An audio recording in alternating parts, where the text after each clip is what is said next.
Title of my presentation is Moments of Epiphany and the Bible Illuminated by Art. And I have wanted to share thoughts about this at various times, but and haven't had much opportunities. But I'm happy to try this today here. The epiphany idea is the moment of revelation, of a sudden discovery, and the painting here on my first slide is Michelangelo's conversion of Paul, and so that would be the epitome of an epiphany, because epiphany is God appearing to a person, and so the moment of revelation or a special encounter that leads to discoveries that are unprecedented. It is a huge, huge thing to have an epiphany. And sometimes maybe we have that. We may not have a road to Damascus experience exactly, but we might have things that we could say that was really an epiphany, an encounter, and a spiritual experience of an unusual kind. So before I get into my topic, I want to position it in a way, and kind of a little strange, I suppose, because I want to pose what might look like an argument against doing what I plan to do. So let's see here. I was influenced many years ago by Neil Postman's book Amusing Ourselves to Death. It was initially published in 1985, and Neil Postman died in 2003, I believe, and his book has been republished or reissued several times, because his perspective is actually to favor the word above the image. And if maybe you will tell me when we do interaction later, how many of you might have read Postman. He was I think he was an English professor at some point, and he was Jewish, and he was what you might call a media scientist or a media observer who analyzed the role of media in society. And I just want to share a couple of thoughts that are still valid, even though they do not invalidate the merits of doing what I want to do for most of this presentation.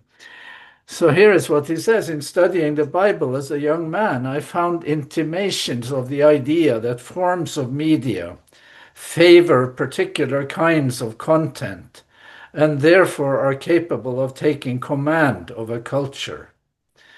I refer specifically to the Decalogue, the second commandment, of which prohibits the Israelites from making concrete images of anything. Now, I wondered then, as so many others have, as to why the God of these people would have included instructions on how they were to symbolize or not symbolize their experience. So he is talking about this mostly in relation to culture, and not specifically religious culture. And he is writing at a time when images or television is kind of coming on strong as a competitor to books. Here is more from the same page. It is a strange injunction to include as part of an ethical system, unless its author assumed a connection between forms of human communication and the quality of a culture. We may hazard a guess that people who are being asked to embrace an abstract, universal deity would be rendered unfit to do so by the habit of drawing pictures or making statues, or depicting their ideas in any concrete iconographic forms. And here is almost like a punchline. The God of the Jews was to exist in the Word Yes. and through the Word, an unprecedented conception requiring the highest order of abstract thinking.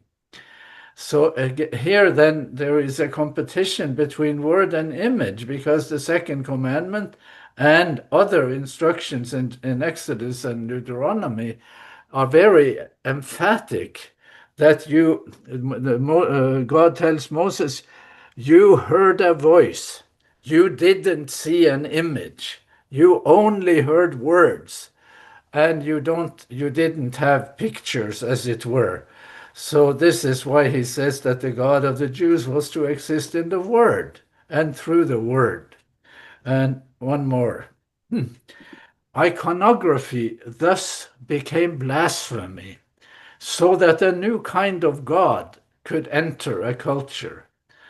People like ourselves, who are in the process of converting their culture from word-centered to image-centered, might profit by reflecting on this Mosaic injunction. But even if I'm wrong in these conjectures, it is, I believe, a wise and particularly relevant supposition that the media of communication available to a culture are a dominant influence on the formation of the culture's intellectual and social preoccupations. So I'm still going to do pictures here, but I just want to acknowledge Postman and to say that I agree today with him as much as I did when I first read it.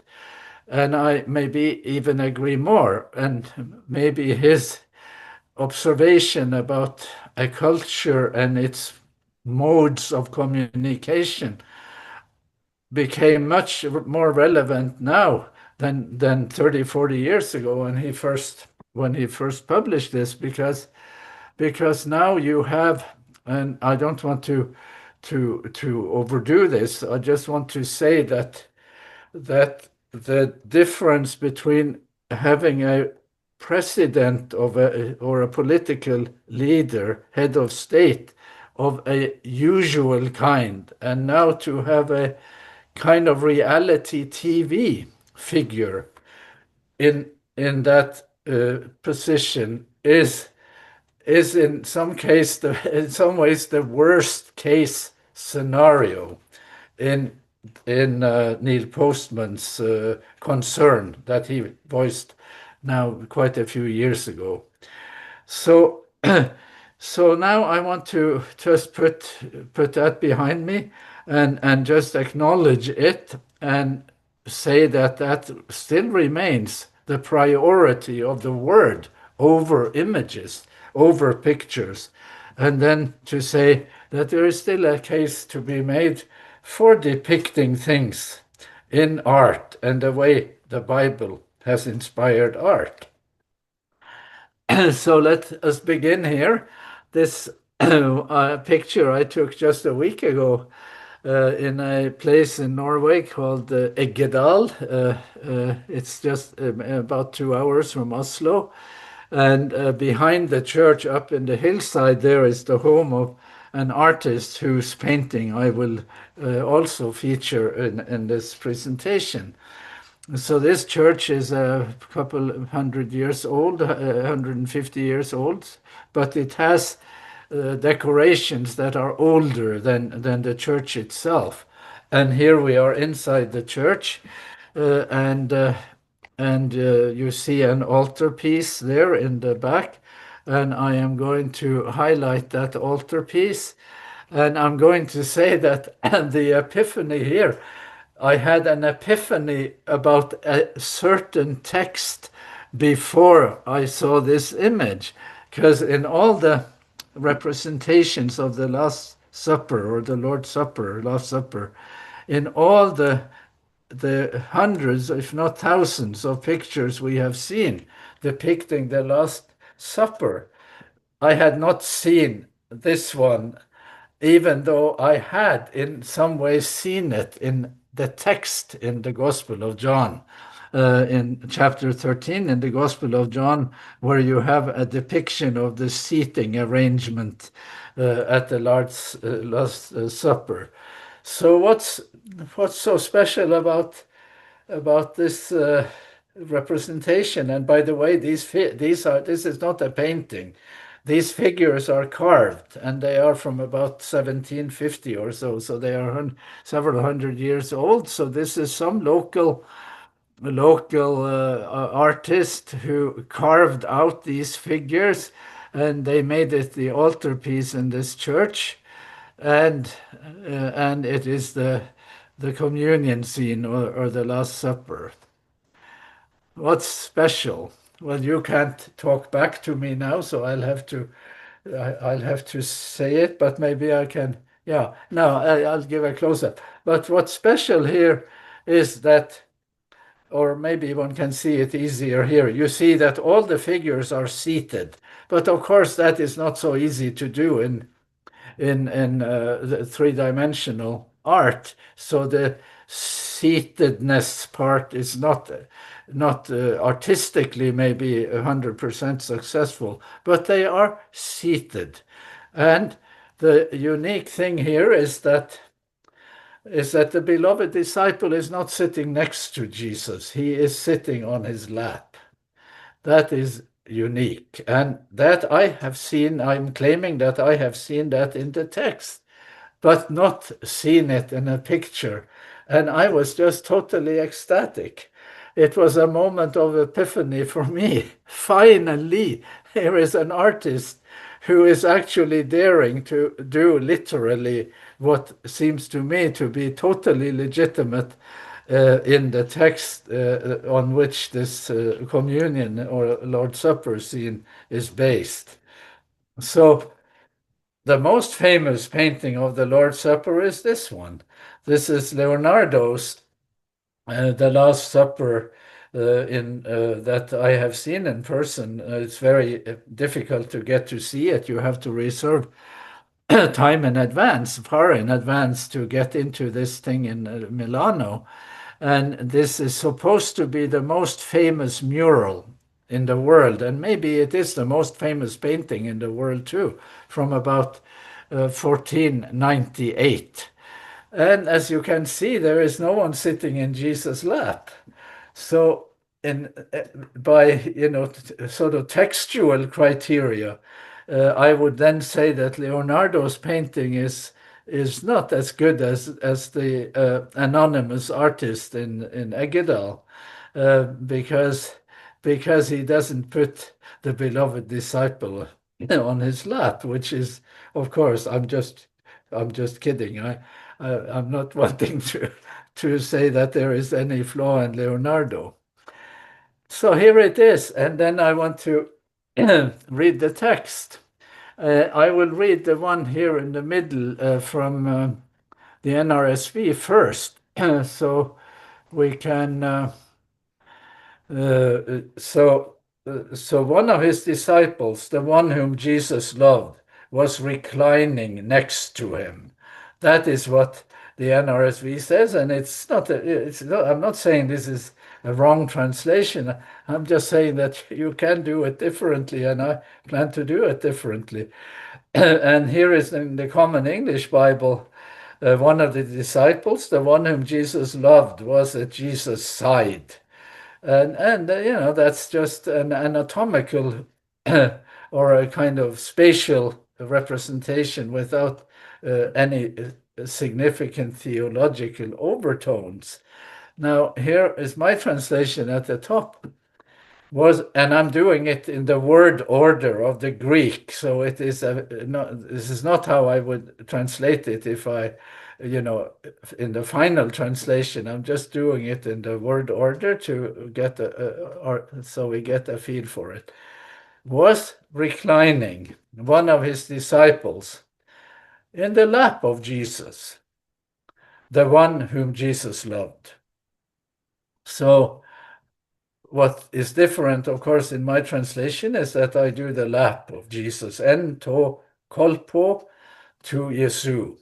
So, and kolpos is a Greek word that that we can see here in the one one dictionary, the one that is very common and highly regarded one, the region of the body extending from the breast to the legs, especially when a person is in a seated position, bosom, lap, and so on. So for me to translate this, the lap is not wrong, and for the artist to represent it as though he sat on his lap is not wrong, and may actually have some theological merit or significance. So let's go on to another text in the Gospel of John that is similar. And now I do the text first and not the image, because we will do the image in a moment. So I have been told and read that this is the cave of Moses in Mount Sinai. And there is a Mount Sinai sort of background in the text in the Gospel of John, in the prologue of the Gospel of John, where we also have mention of Moses explicitly. The law was given to Moses, and so on. So again, let's read the NRSV here in the middle. No one has ever seen God, not even Moses. It is God, the only Son, who is close to the Father's heart, who has made him known. Again, there is nothing wrong with this translation. It is fine. It might actually be a good idea to put it that way. But I am sort of eager not to lose the connotation of kolpos, of the lap. So here is my translation. Again, in the very stilted word order that you will have, because I'm doing it with a Greek word order. God, no one has ever seen, not even Moses. The one and only beloved God, the one who is in or inside the lap of the Father, eis ton kolpon, to Patros. He has explained him. So here is another verse about sitting in someone's lap. And now it is Jesus who sits in the Father's lap. And he is one, and he's the monogenes God, the monogenes theos. So he is represented in his divine dimension, even though some translations and even some texts actually say the only Son. But most scholars now thinks that it isn't Vios, it isn't Son. We should read it as monogenes theos. So again, then he is in the lap of the Father, and here I didn't find a good illustration for a work of art for the story when Moses sees God but doesn't get to see him. He doesn't get to see him face to face. He has to see him from behind. And God passes by, and God's name is proclaimed, and Moses gets to see him from behind. Of course, now in the Gospel of John, we do one better because we have seen him. No one has ever seen God, but here we got to see him. And we have seen his glory, as the text says in 1:14. So I will get to that text in a moment too. And so I just want to pursue this a little bit more, and whether it has epiphany qualities for you, I can't say, but I am admitting that it was somewhat of an epiphany for me. First, when I saw the text, and I thought, my, oh my, he's sitting in the lap. And there is a kind of almost like he isn't just in the lap on the outside, outside the clothes, but he is in some ways in the inner being of the Father. Ace ton kolpon to patros. Patru, it should be. I have spelled it. Let's see. No, it is to patros. Yeah, so it's not a decline. Okay. So here is some thoughts from Craig Keener, who is one of the leading John scholars. Craig Keener is a prolific New Testament scholar in America who has written a big commentary on the Gospel of John, and he has written a huge one on the book of Acts also.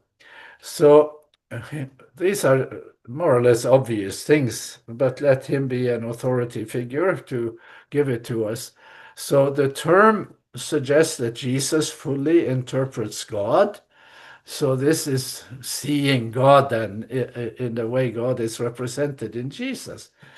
And then very well, I think the way he puts it here, Jesus revealed the Father while remaining in his bosom or in his lap.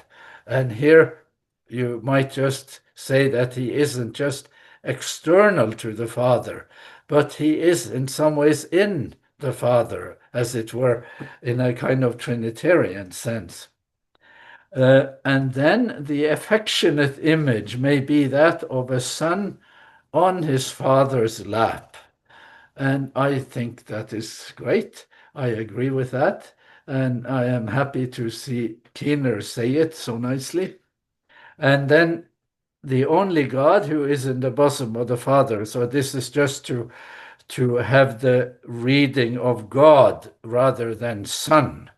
It's the only God who is in the bosom of the Father, and only here is again monogenes, which isn't a language of procreation, it is language of kind, the only one of its kind. That is what we are reading here. So I am also a medical doctor, even though I don't work as that anymore, because I have been working on my writing, and I have been a recipient of a writing grant thanks to a generous person in America who's given me a writing grant through Loma University. And by the way, when I started my talk and I said that I am in no way wishing to prioritize images over words, I should have said that I have a book coming out this year that will be published probably this fall with the title Beyond the Remnant, Meditations on Identity. It is a pretty ambitious project about a vision of identity in an Adventist context for our time. Now, so I asked AI, Chat GPT or whatever it's called. I'm new at that, but I asked them about kolpos in a medical sense. And I got the answer, yes, kolpos is a Greek word that can indeed mean vagina. It can also refer to the bosom, a fold in a garment, a bay, or a valley. In medical context, particularly in the term colposcopy, it specifically refers to the vagina. So it is an examination with an instrument of the vagina. So in ancient Greek, kolpos had a broader meaning, encompassing a hollow space, a fold, or a bay. In modern medical terminology, but the connotation of organs in the body is not new. It is old. It is also part of an original meaning, but this newer terminology, that sense of kolpos has become more dominant. So here you see that part of it, and then you might say, well, let's not go there, let's not go there, because now, of course, if you take it beyond that to make it, the lap idea, the kolpos idea, something other than something external, a lap and sitting on someone's lap. That that's we can handle that, but we cannot. We'd rather not go beyond that, and you can see if you did go beyond it, of course, the notion of a father having a kolpos might just shake up some things about gender issues in relation to the deity. So but it is possible to go there, even though I don't want to go that route. I want to go another route to it.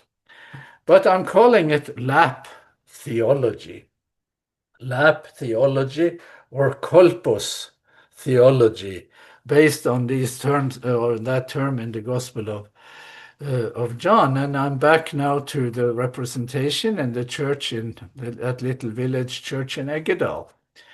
So we go back there because the setting of the intercessory prayer that you have in John chapter 17, where you have a long, or of course you have very long discourses in the Gospel of John, beginning in chapter 13 and going all the way through chapter 17. There is nothing like that in the synoptics. And just verbatim words of Jesus in a Johannine diction that is quite unique, and there is much one could say about that. But here again, this then would be words by Jesus in connection with a farewell scene in relation to his disciples. And I'm going to read a couple of these verses. I ask not only on behalf of these, but also on behalf of those who will believe in me through their word, that they may all be one. And then this challenging language, as you, Father, are in me, and I am in you. And this is, yes, I am putting it under the rubric of lap theology, but it is not lap only in an external sense. It is as though we become internal to one another. As you, Father, are in me, and I am in you. May they also be in us, so that the world may believe that you have sent me. And it goes on. This terminology of being in another one. The glory that you have given me, I have given them, so that they may be one, as we are one. I in them, and you in me. This type of reciprocity is unique to the Gospel of John. And then that they may be completely one, so that the world may know that you have sent me and have loved them, even as you have loved me. So here, at the very least, we have intimate language about the relationship between the Father and the Son, the intimacy of that relationship. But we also have the similar intimacy for the relationship between God and the believer, or between God and the believing community, because the believing community is represented as a plurality, I in them and you in me. And so we have a daughter who is a professor in systematic theology at Yale University, and she has taught me a thing or two. I am not a theologian. I am a medical doctor and in some ways a scholar of biblical studies. So I am a textualist. I do interpretation of biblical text, New Testament mostly, but I am a kind of an omnivore when it comes to text. Uh, I am my daughter is a systematic theologian, so they operate with different languages. So this is a word I found in one of her books, and then I asked her what it means, and here I want to share that with you. The word is perichoresis. Perichoresis.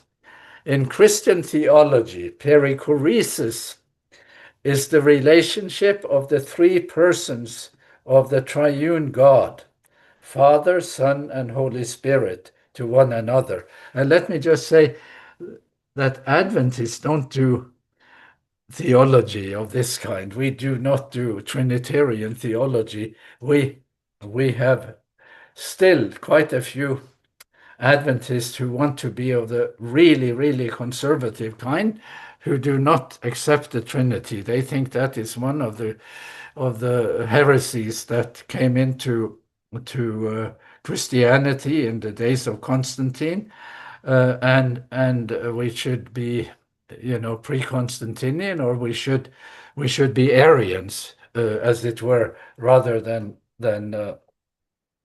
classical embrace classical theology. But the language in the texts I work with, they are the texts that gave rise to these concepts of perichoresis, of mutual indwelling one of another. So I want to explain a couple of things there and apply it before we move on. So here, the notion of mutual indwelling. And I think you could agree that that is based on the text I read. Perichoresis highlights the idea that the Father, Son, and Holy Spirit exist within each other, not in a way that merges their distinct identities, but in a way that they are inseparable and fully present in one another. Needless to say, that is an extremely demanding idea. How in the world do you visualize that or see it represented to yourself? But we're talking about God, and we're talking about a God of three persons, as it were, and it is quite strange, isn't it? And let me say a few things, another couple of things there. Yes, so there is also in this idea of perichoresis, there is the idea of co-inherence. This term emphasizes that the persons of the Trinity share in the same divine nature and life without losing their individual identities. And then there is the idea of interpenetration. Perichoresis also suggests that the persons of the Trinity are dynamically involved in each other's actions and operations. So this is not just a kind of still picture. This is a relational way that they are closely involved in each other's doings. And then the last one, not a blending. It is crucial to understand that perichoresis does not imply that the three persons blend into one, losing their distinctiveness. It maintains their individual identities while affirming their unity. So I asked my daughter, tried to get a little ahead with understanding this. Our daughter wrote her dissertation on the Trinitarian theology of the two foremost Trinitarians, you might say, in Christian thought, perhaps. One is a Protestant, Wolfgang Pannenberg, and the other one is Hans Urs von Balthasar as a Roman Catholic. And these are terms that they use, of course, and there is much more to say about it. Here is how I want to summarize this first interaction between text and image. The language of being in the lap suggests familiarity and intimacy. That is the least we can do. That certainly is not should not be problematic. The first one who is in the lap or inside the lap is Jesus, as the one who is unique and much beloved, because monogenes has both of those sides to it, that he is unique, only one of his kind, and he is also very much beloved. So those two ideas are there, and we have them in the text. And then number 3, the beloved disciple is now, I suggest, in the lap of Jesus, and also, like Jesus, much beloved.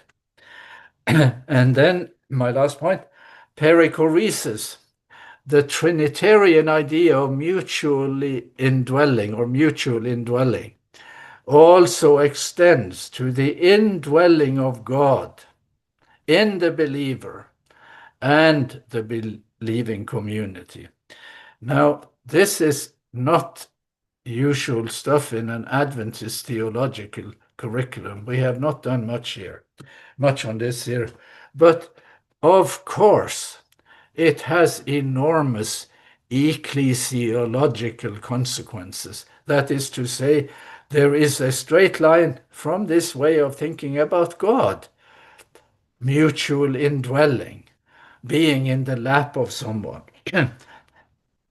There is a straight line from that to how we conceive of the community, how we conceive of the believing community and its unity, its mutual indwelling, and so on.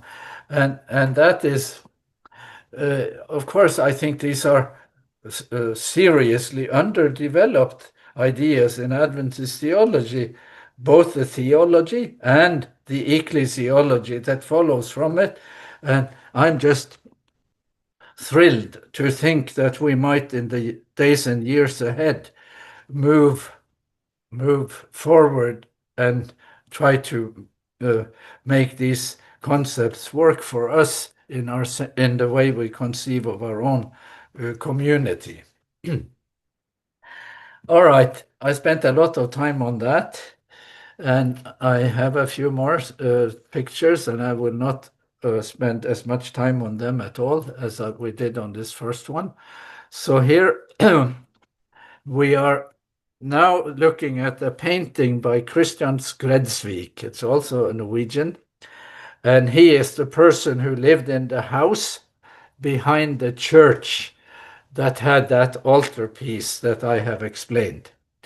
Now, this painting is called The Son of Man, or Menneskesonnen, and it was painted in 1891 when Skredsvik lived about 5 kilometers from where our house is, near Oslo, now here in Norway. And what do you see here? Who is Menneskesonnen, or the Son of Man, in this painting? This painting, by the way, is one of the largest paintings in Norway, and it is hanging now in the National Gallery in Oslo, and it's really worth a visit, even only for that painting, I think. Well, who is the Son of Man? This is the guy. This is the Son of Man. This is Jesus, dressed in ordinary clothes, like you might call him an itinerant salesman or something. And he is visiting a farm in a village in Norway. And there he is putting his hand on a child, so he's blessing the children. And there is another mother with children waiting her turn. And there is a person being brought in a wheelbarrow for healing. And there are these Palm Sunday images of carpets and flowers on his, before him. And there is a kind of holiday feel to it, because some of the people here are dressed up for the occasion. And there are some people who are men dressed in clothes that make them look important, and they are discussing the visitor, and there is seemingly a certain controversy about him.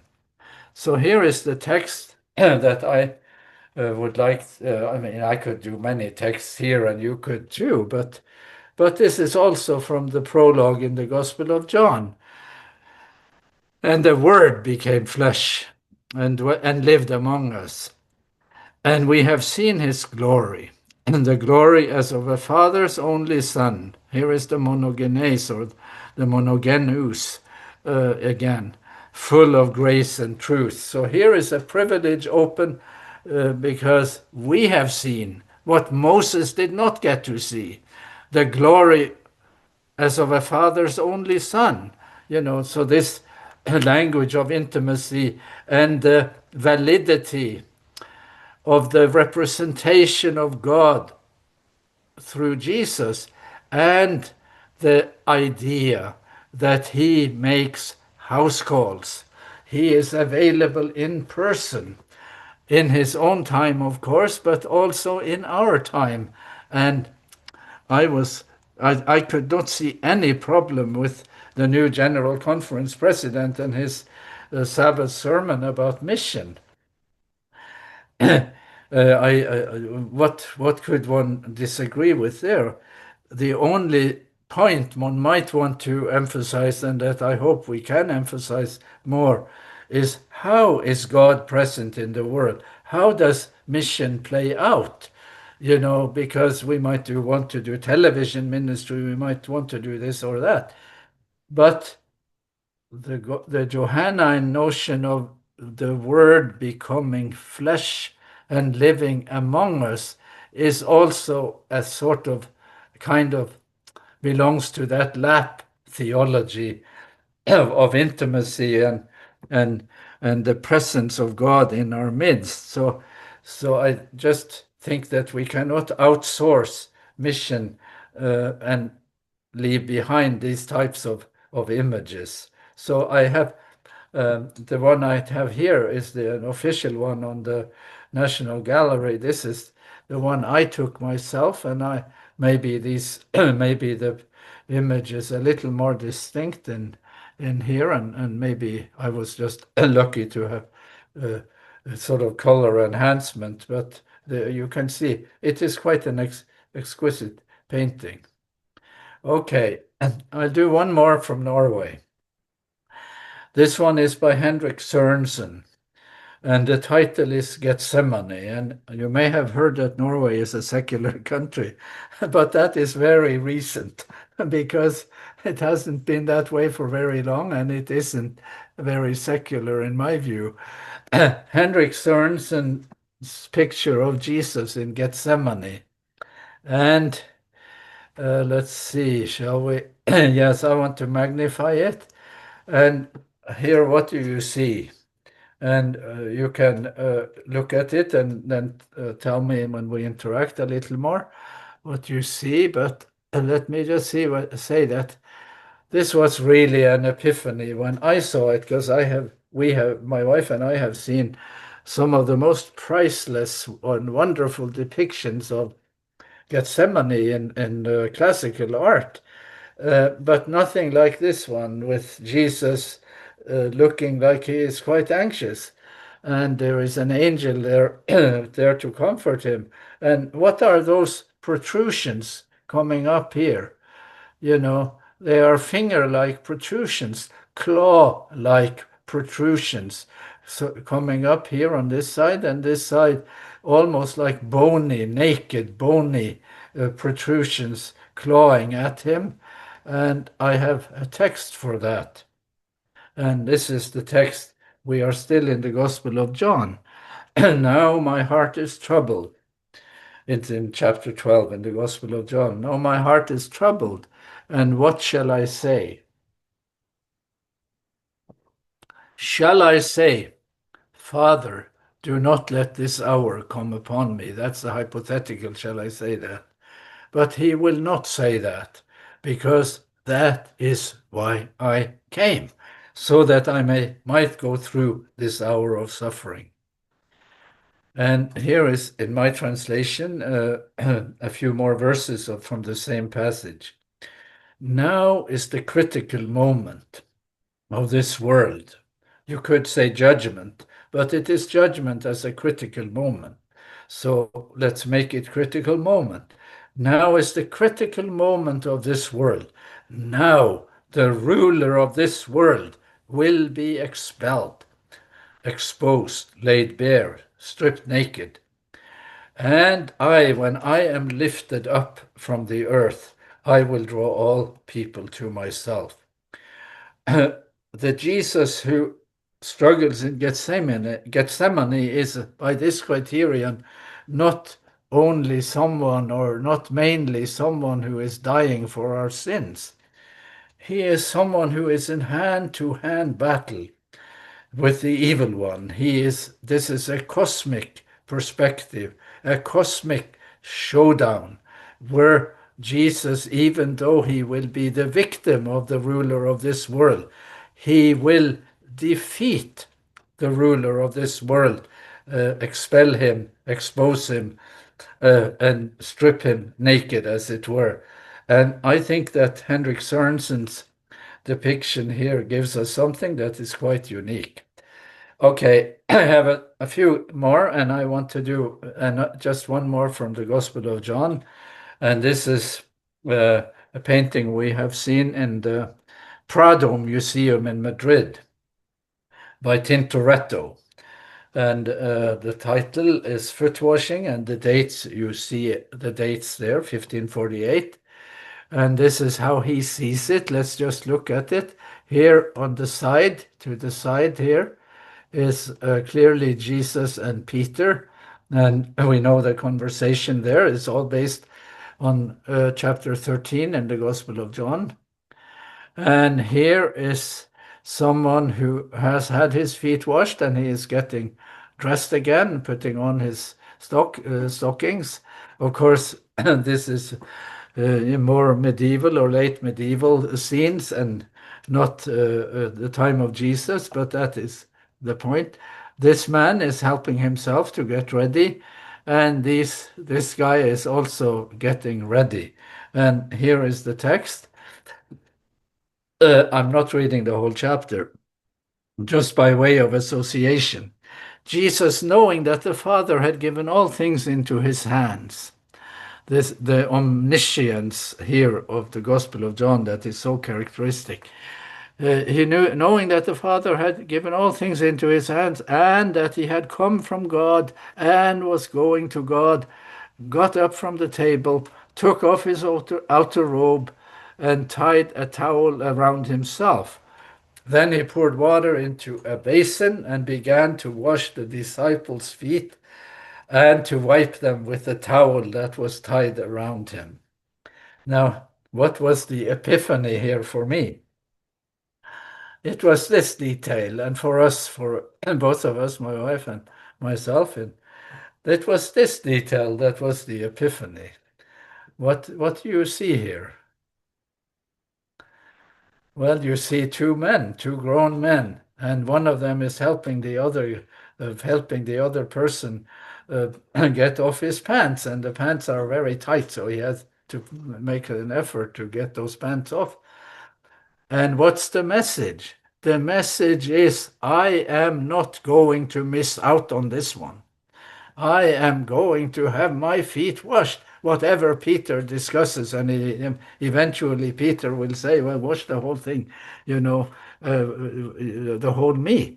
But this person has made up his mind. This opportunity is not, he's not going to let that one go to waste. And I think it is quite nice that Adventist communal life, which is liturgically quite impoverished, on this point is really quite good. That we do have the foot washing, and there is some meaning to coming there and have our feet washed by one another, and in some ways then participate secondhand in this scene here. I just take my hat off to Tintoretto for depicting this and helping us see something in that scene that we would not normally have seen. So to my favorite painter, which is Van Gogh. And the task of picturing transcendence, and you might say that is exactly what the second commandment wants to prevent, that we should have pictures of transcendence. And of course, in a way, we don't, because we are seeing artists painting scenes where with God incarnate, which is, a little more veiled. But this is quite a remarkable depiction of the Good Samaritan story. It is very expressive, and it is on the cover of the book that was published on by ASRS, and with Zach Plantak as the editor of that book. So the image is a very evocative image, and you see the priest and the Levite walking by here. So here is an artist, in my view, successfully depicting a religious scene, a spiritual scene, and adding value to it, making it come more alive to us. But my what should I say? My enthusiasm for Van Gogh is really more, or even more, I should say, for the way he makes ordinary life seem transcendent. That he makes ordinary life seem attractive, meaningful. I have read that Van Gogh learned to paint scenes like this from a French painter, Millet, who's painting he has one painting at least in the Getty Museum in LA. But this one is in the d'Orsay Museum in Paris. It was painted around 1890, and Van Gogh was sick at the time. Both of these paintings are about the same time, by the way. And more, Van Gogh will choose scenes from ordinary life and make the people, the haystacks, the animals seem transcendent. Invest in them as though they have meaning. Here is the scythe and their clogs too. So that's just to make that point. And then my last one, and then I have a comment, is our own Edvard Munch. So if you were to discuss with me who is the greatest Scandinavian, I would say that it will be a tie between Søren Kierkegaard from Denmark and our Edvard Munch in Norway. But we don't need to have that discussion. That's beside the point. There is a part of Munch that isn't well known. It isn't just Scream, or his most famous painting that we have a copy of it hanging here in our living room. And it's called The Scream, but it is in Norwegian Scream. So there is another side to it where he also pictures ordinary scenes, animals, farmers, and there was an exhibit like that a year ago here in the Munch Museum in Oslo, and it was really an eye-opener because it was full of these ordinary scenes. And the one that caught our attention the most is this horse standing here, resting, as it were, waiting for work to do, and the owners are working, or maybe they are loading the wagon here. That's probably what they are doing, and it is, the color scheme is not so dark. It is not austere. It is quite cheerful. At least I think it is quite cheerful. For Munch, it is extremely cheerful. Now, what's the Bible text for this? Well, there is lots of Bible text about God blessing animals and God caring about animals, lots of them.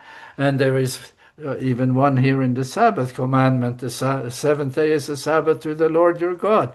You shall not do any work, you, your son, or your daughter, or your male or female slave, or your ox, or your donkey, because they are also workers along with humans. There is a kind of reciprocity where the project of culture and survival and livelihoods and so on, until recently, depended on interaction between humans and animals. We couldn't do it without the animals. And that's just one side of it. Here is what a staff writer of the Atlantic wrote when this exhibit, it was touring in America too, I think. Here is what he said a couple of years ago.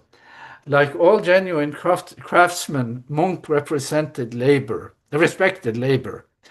In digging, men with horse and cart, that's the title of the painting from 1920. The men are bent double over their shovels, while the white horse standing between the shafts is an almost transparent wreath of energies and bunched muscles.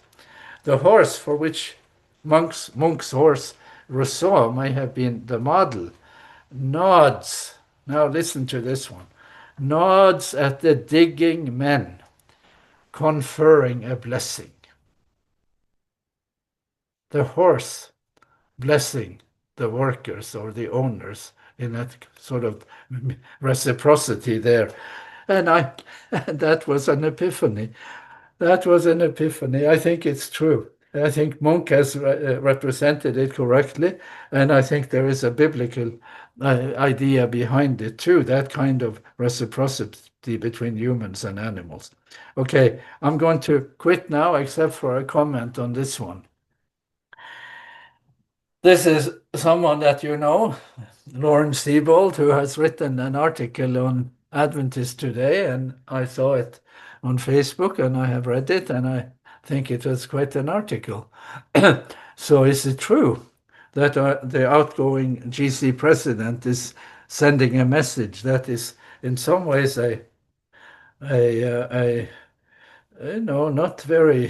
not very hopeful, not very helpful for the new person if it is meant to criticize that there is a wedding ring on his finger.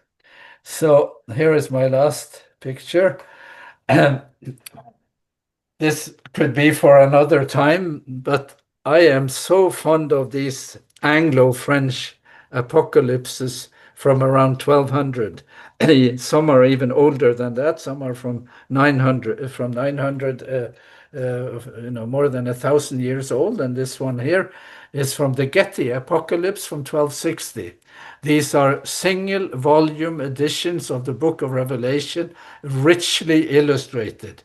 And this one is the depiction here of this artist is the marriage of the Lamb in the Getty Apocalypse. And you see the Lamb and you see the bride, and you see a kind of blessing from heaven and spirits and all of that. And you see John watching the wedding. And what do you see happening between the Lamb and the bride? Mm-hmm. There is a bejeweled ring there. It seems like the Lamb is putting the ring on the finger of the bride. I will now stop sharing my slides and we will have a time to interact. Let's see, how do I? Let's see.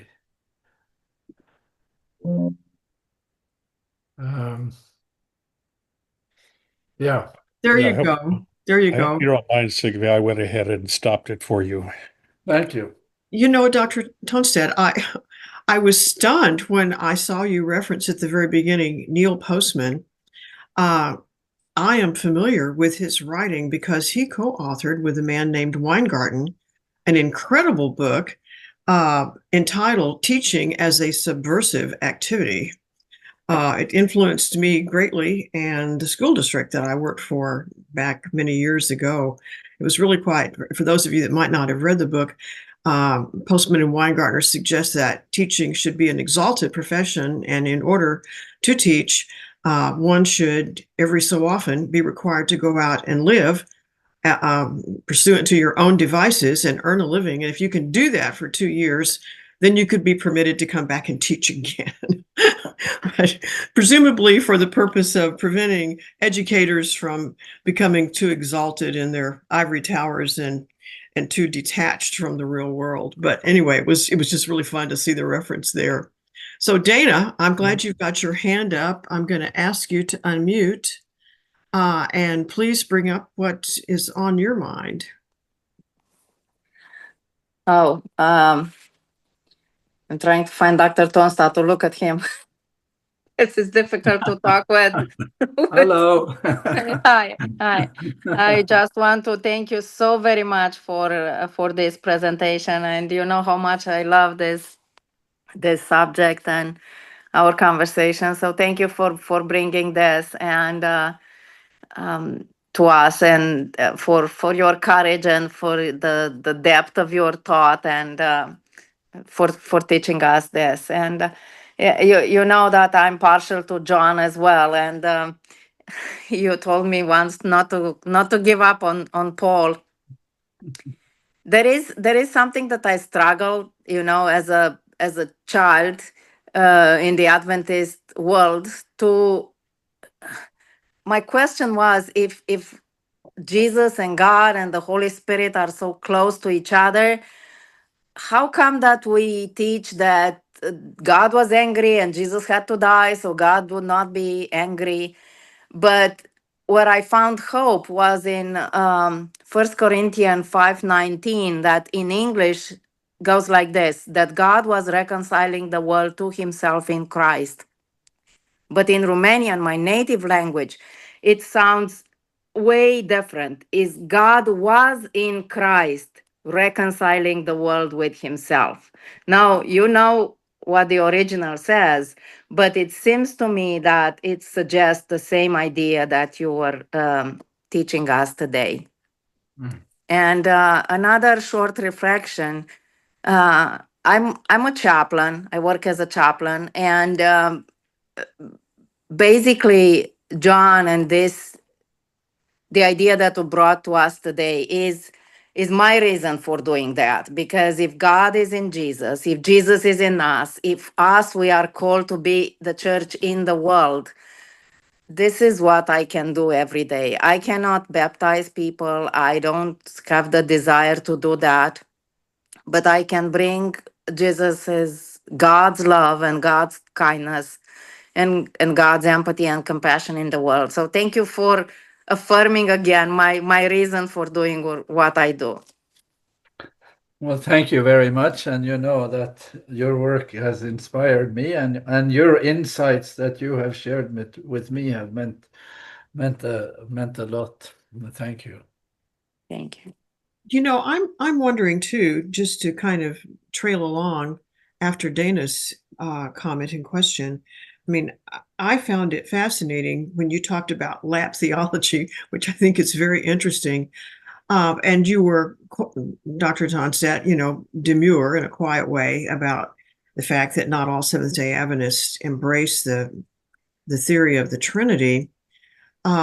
But one thing you did not mention, but it seems to me that it might come into bearing here. And if we can accept the idea of the three members of the Godhead, you called it mutual indwelling. Does that go a ways in being able to dismiss the idea of the eternal subordination of Christ, which some people hold to?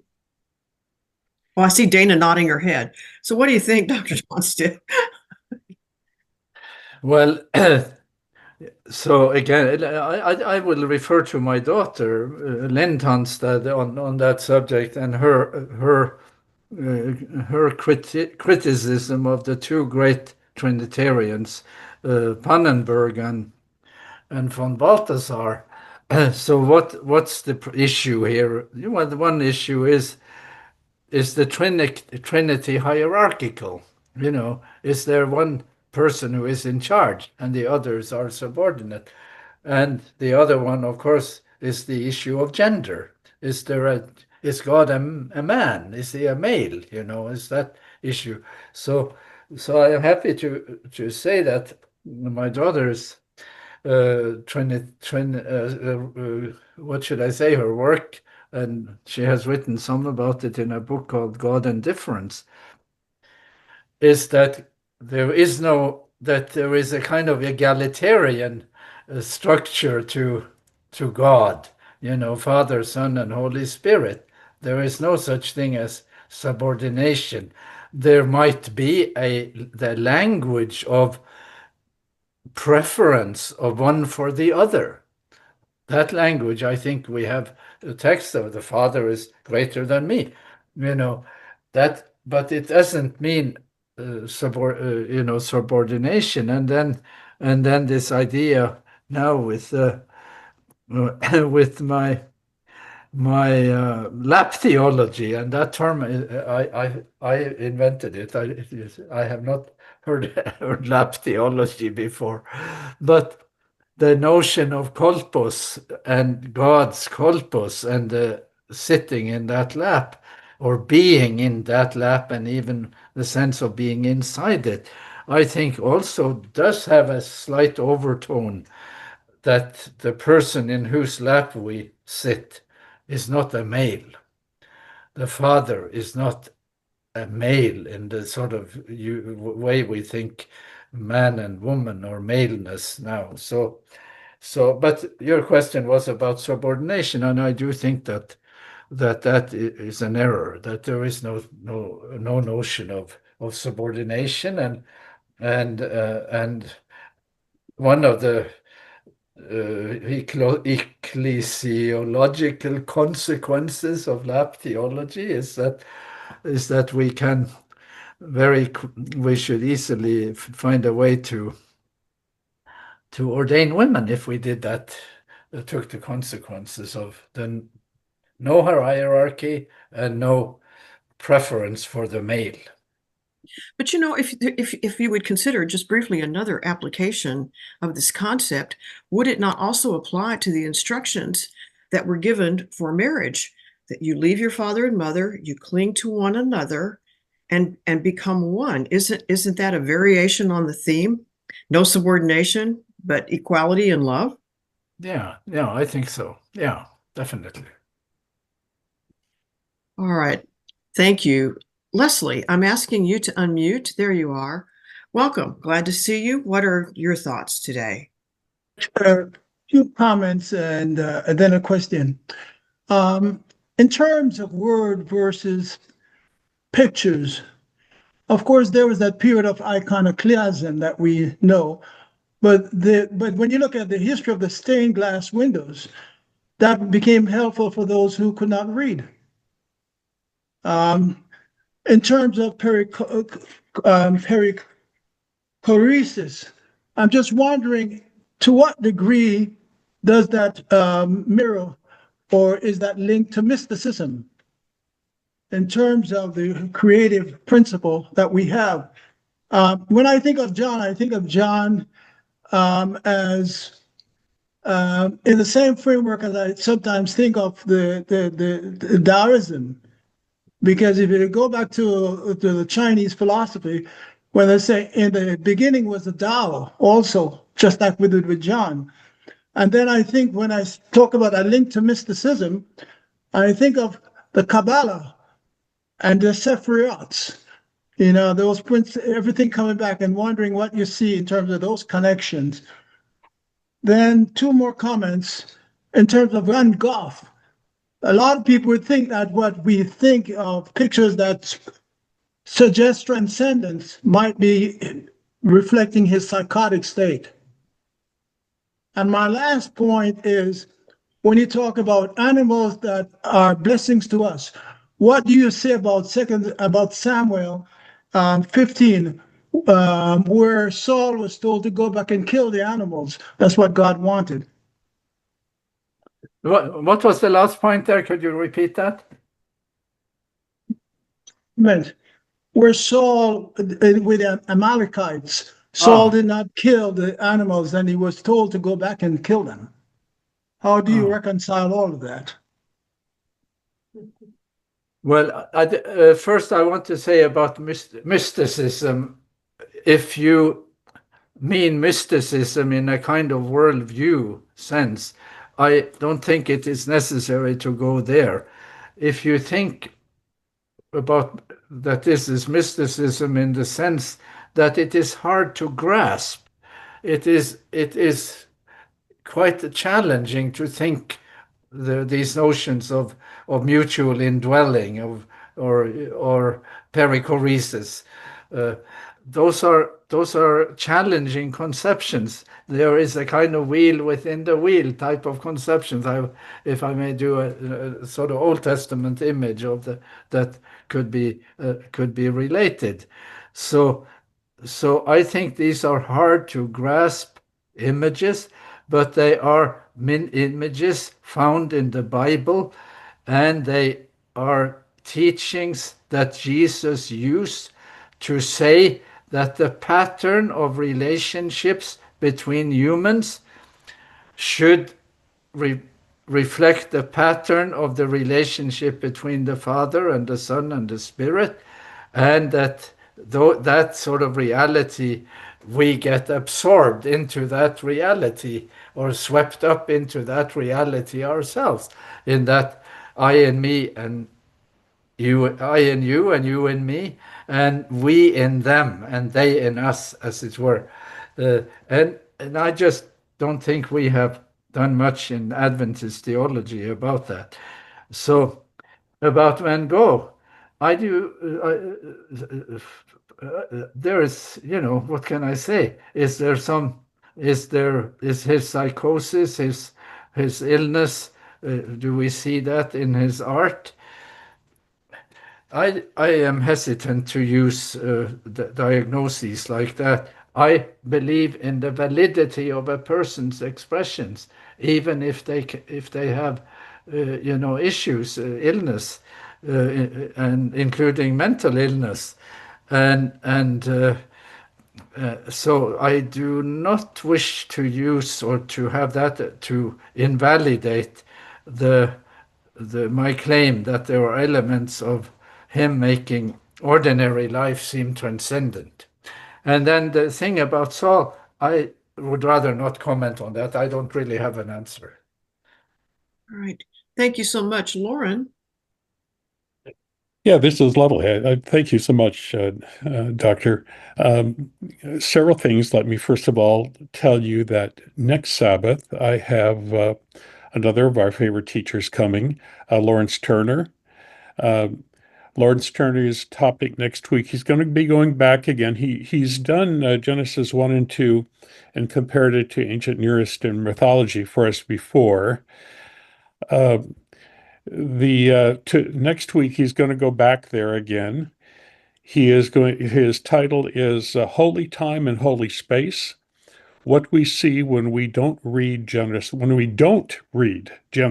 literally. And he's referencing the way so often in the Adventist church, and this has been true of several of our leaders, they talk about the plain reading, just the plain reading. And he says generally plain reading is a way to justify heightened literalistic reading. And he wants to look at the figurative language. So holy time and space, what we see when we don't read Genesis literally. So I wanted to alert you to that. We've got some very good teachers coming up in coming days, and but I don't want to dwell on that too long. Secondly, I want to make a little bit of an apology for my piece on the wedding ring that our friend seemed to be addressing. Interestingly, all of a sudden, right after I wrote that piece, that post from Facebook condemning jewelry disappeared. and just kind of went away.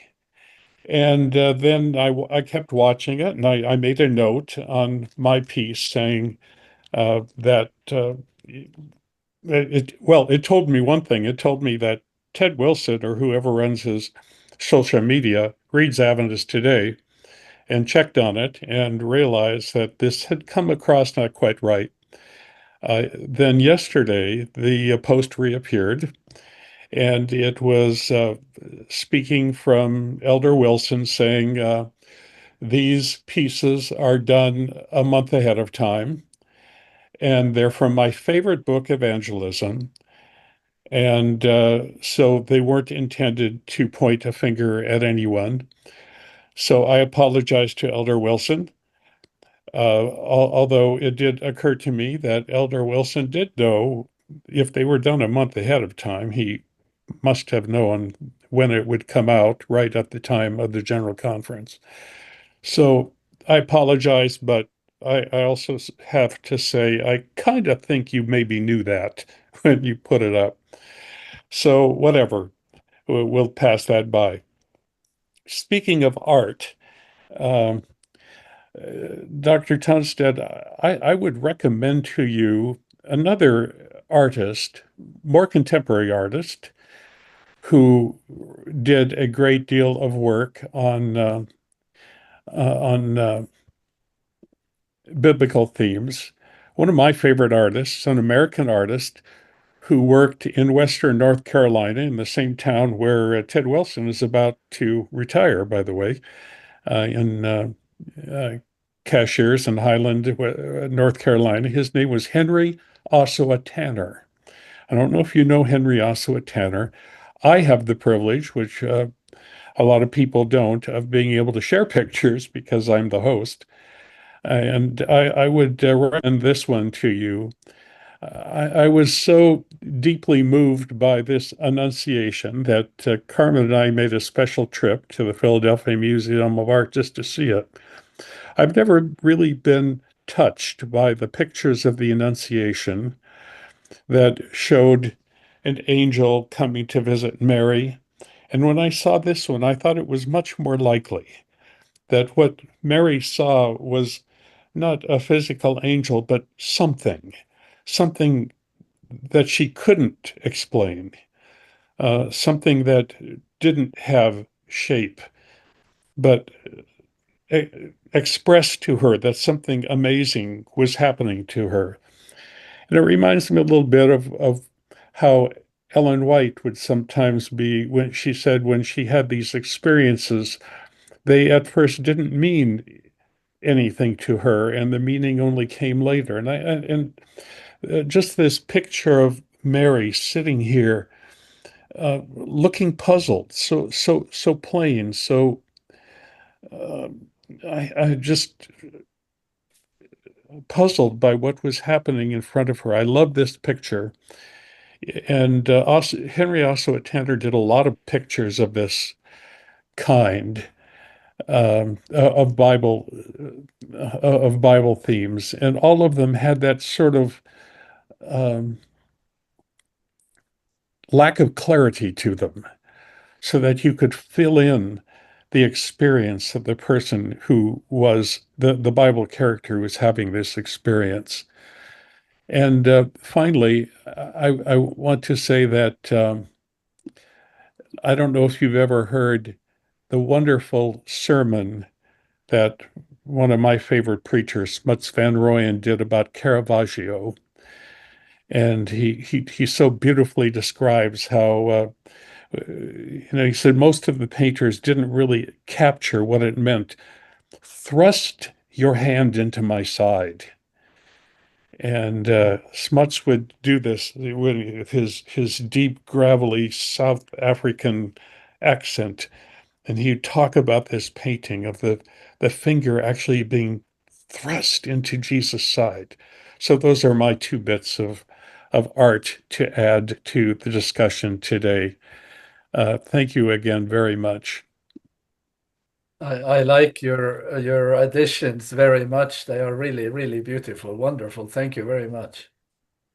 Well, and Lauren, it adds to I think what Dr. Tonstad's main point is that epiphany can come from somewhere other than just the plain reading of the word. Mm-hmm. That deeper spiritual truths, deeper spiritual understanding and clarity can come from other places as well. That's what's been so unusual about this presentation. So thank you for adding to it, Lauren. Thank you for adding to it. I wonder if something I've always, I guess I've always been told that the prohibition of making images had to do with the temptation of idolatry, um, which then made me puzzle for a long time in my life why Roman Catholics would make images of Mary.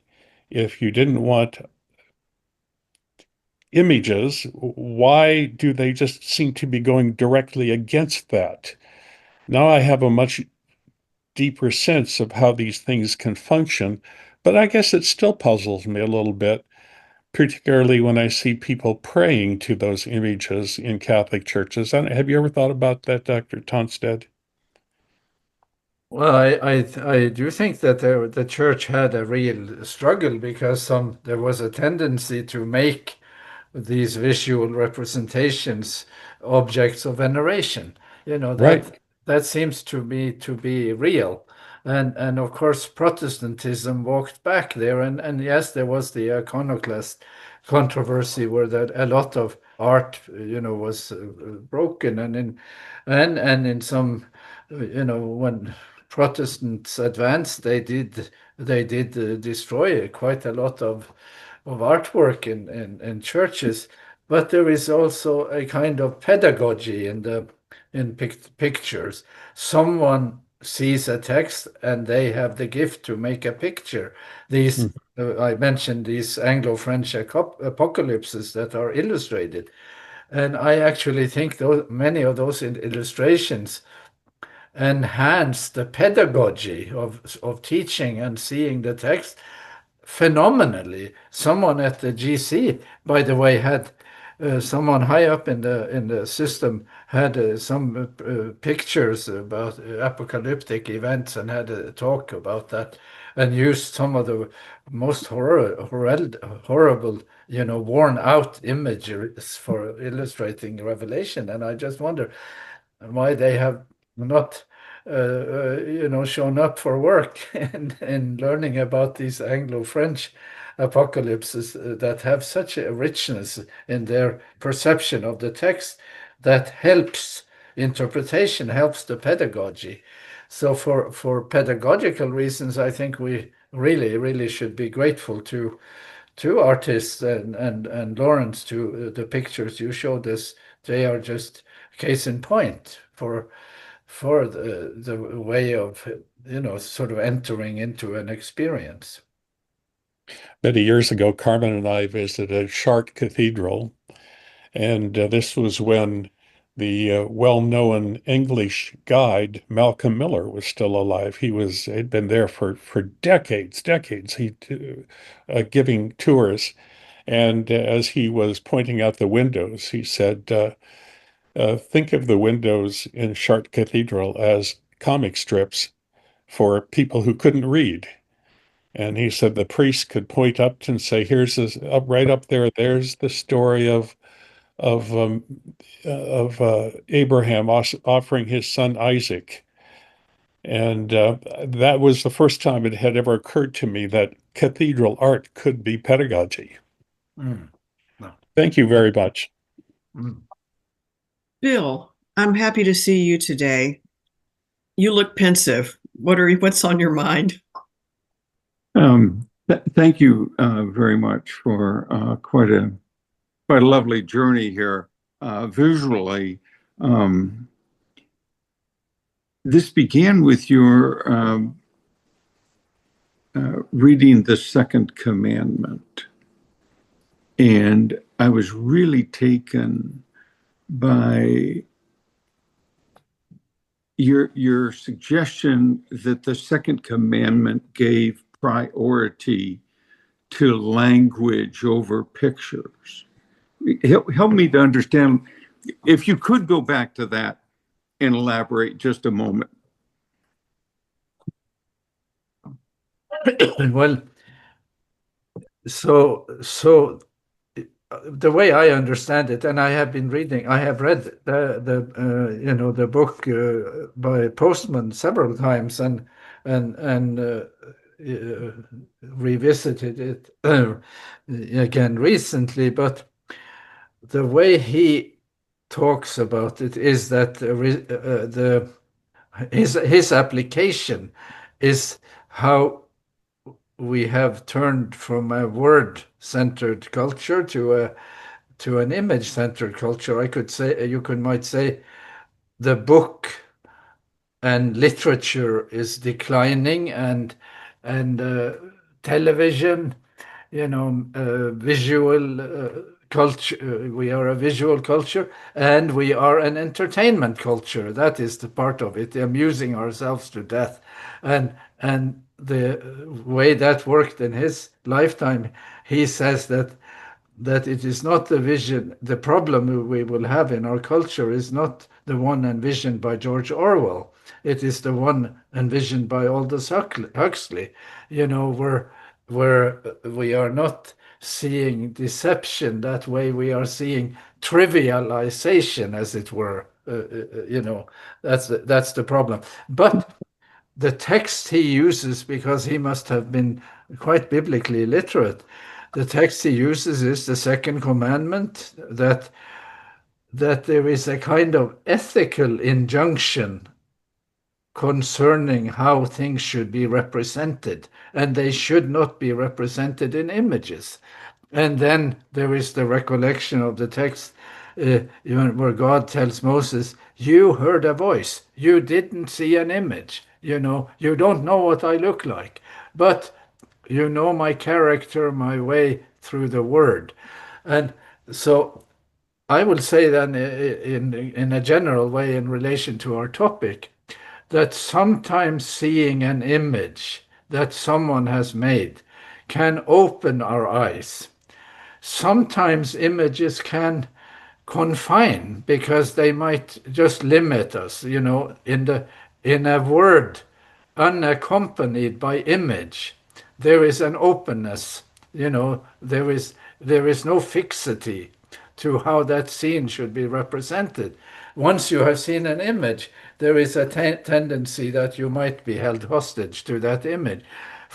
My hope and my sense of the utility of this is images that can help sort of imagination break through at times, but they are not definitive. And the word that is, the sort of basis is not captured ever fully by a pictorial representation, But I really think that book and that perspective, it deserves to be revisited.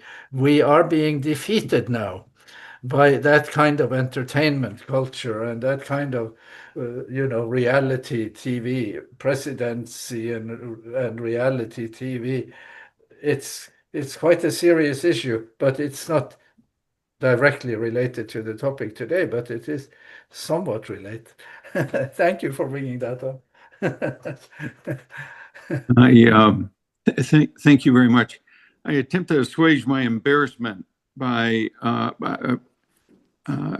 in terms of being familiar with the name Neil Postman, but unfamiliar with this aspect that I purchased the Kindle book shortly after you gave your presentation on his thinking.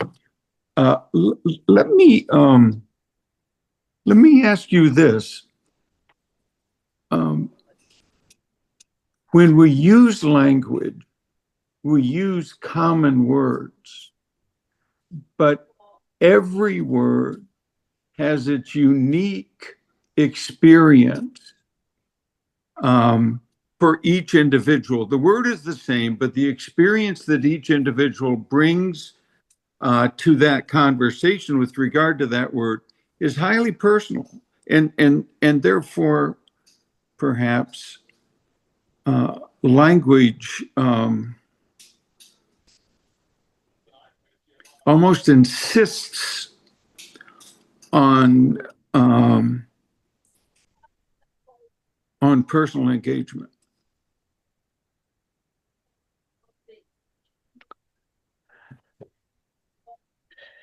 Well, this is a huge topic.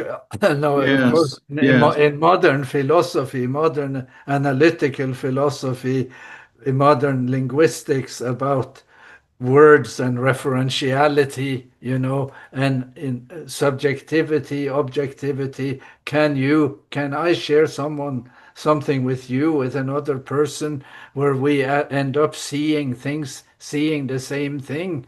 Or are we confined in a kind of irreducible subjectivity where genuine communication, seeing things, seeing the same thing is impossible? I am more of a optimistic, epistemologically optimistic here, and there is something in the Bible, about the naming of things in the Garden of Eden, where Adam and Eve or Adam, not Eve, she is not there yet, where he is given the task of naming animals, and whatever name he gave them, that was its name. And then you can say, was that something where we are talking about words now, we're talking about language, we're talking about Yes. something that is quite unique about human experience, human existence. So Adam, whatever name he gave them, that was its name.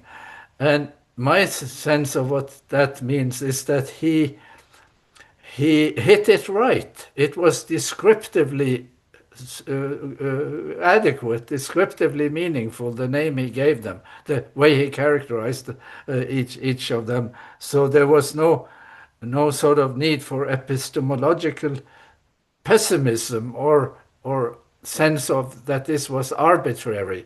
He didn't label animal creation. He named it in a way that was descriptively meaningful. So we are not in the Garden of Eden anymore. And this is a huge challenge in today's world. But we can't opt out. We have to participate and say our piece and do as best we can in participating here. But I'm holding out for the possibility that it is possible for us to communicate and to come to see things in a communal experience that is meaningful as a community, that creates a sense of common ground uh, within, of course, diversity. So You have really helped us see that. It certainly helped me see those things. Thank you so much. thank you. Indeed. Thanks, Bill. Ed, I see you made it home. I did. So what are you thinking today? And I was fortunate. I waited to leave St. Louis until Monday because the airport in St. Louis was enough disaster with all the Adventists trying to get out of town that it made the local news. Three quick things. Sigve, that's a beautiful plant behind you, between you and the piano. I don't know what that is, but I can see it over your shoulder. Well, my wife is pretty good about flowers. We have lots of them around me here. Not my wife. Second, it occurs to me that this is not my main point, but it occurs to me that in the days of ancient Israel, there were gods everywhere.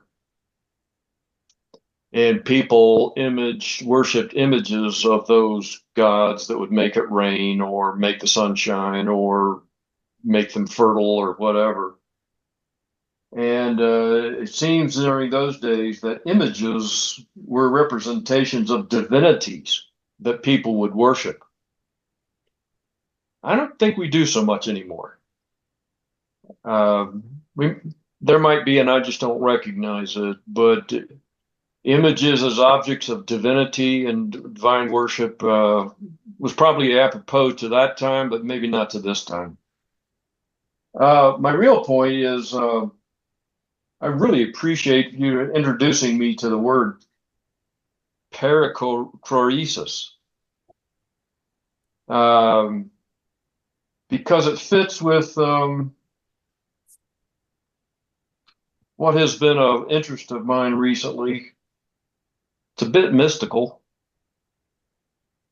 Who knows how indwelling works? Who knows if there's an implant of something electronic that reads our thoughts or gives us messages we don't recognize?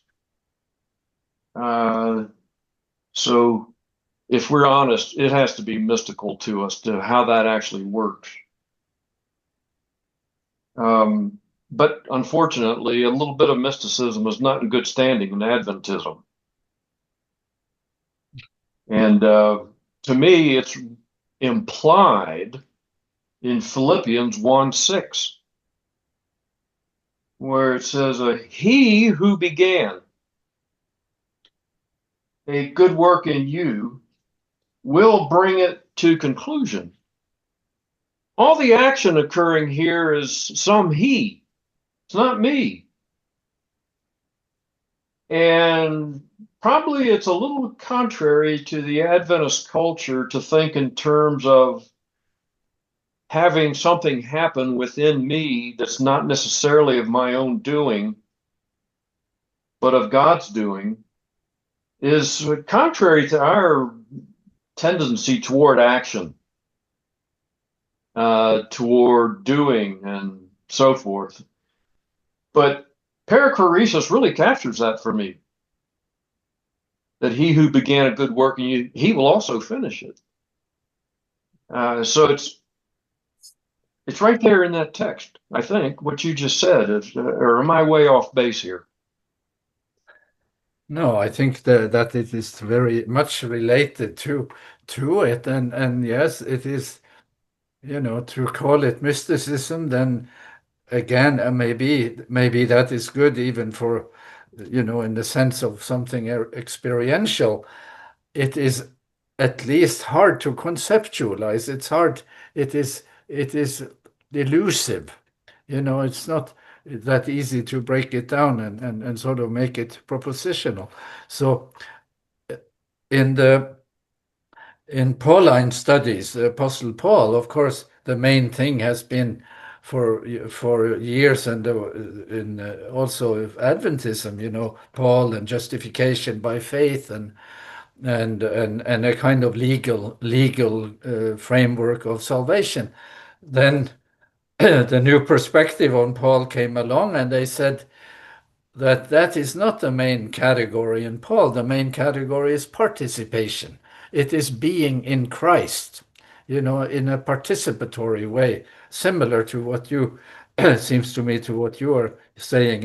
And this is the Paul who says, I know a man in Christ. Whether he was in the body or out of the body, I don't know. This man was caught up into, third heaven and heard unspeakable things that human beings are not allowed to utter. He seems to be having a kind of mystical experience, as it were. And one of the great books written on Paul was written by Albert Schweitzer. And the title of that book is The Mysticism of Paul the Apostle. This would maybe offend Adventists because Paul should not be doing mysticism. But if you understand how Schweitzer uses these words, they cease to offend, and they are actually relevant to how how one thinks about these things, and the participatory element in the Christian experience. I would just say, since now we are transitioning as a church, that one of the things that I really felt was bad or unfair is the way John Dybdahl and others, but John Dybdahl in particular, who passed away, he worked on participatory ways of, in Adventism, spiritual formation. That was his thing. And I think our world leader was targeting him and saying, we don't do that, that's, don't go there.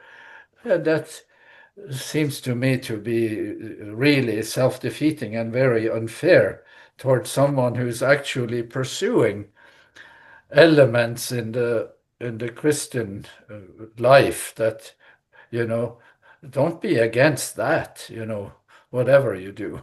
I just say that I have said to someone tongue in cheek that anyone who criticized John Dibdall would do it at the, could lose their eternal salvation. But Ed, think about it. I will take your heart of stone and give you a heart of flesh. I mean, if you could understand that, if I could understand that, it wouldn't be mystical, would it? Yeah, that's right. Yeah. I think we have to hope that the mystical aspect of our relationship with God really works. Because by this stage of our lives, we've all learned, well, I should speak for myself. At this stage of my life, I have learned that I will never get there on my own. I just won't. But so I'm hopeful that there is something mystical at work that does it for me.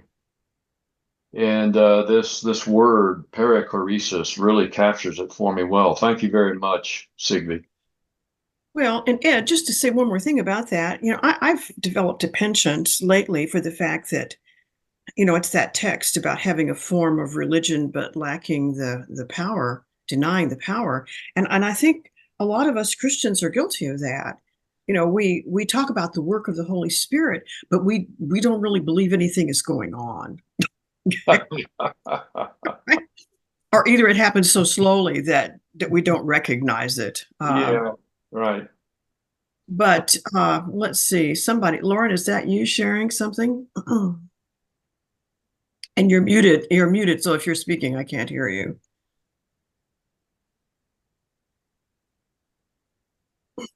Yeah, I had turned on screen sharing, and I think Clarence accidentally shared his screen.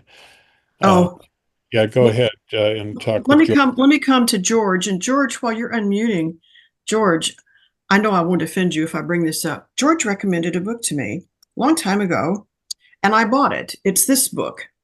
It's by Stuart Tyner, Chosen by Grace. I'm not selling it, but the interesting thing about it is if some of you want to put your hands on something that would be a very nice postscript to Dr. Tonstad's, and I'm not trying to compare the theologians because I don't know this man and I don't really know Dr. Tonstad, but he has 7 portraits of end-time people in this book, and each of them is preceded by a beautiful work of art that he talks about and tells a story about the work of art. So I mention it only because of the connection to art that was brought in today.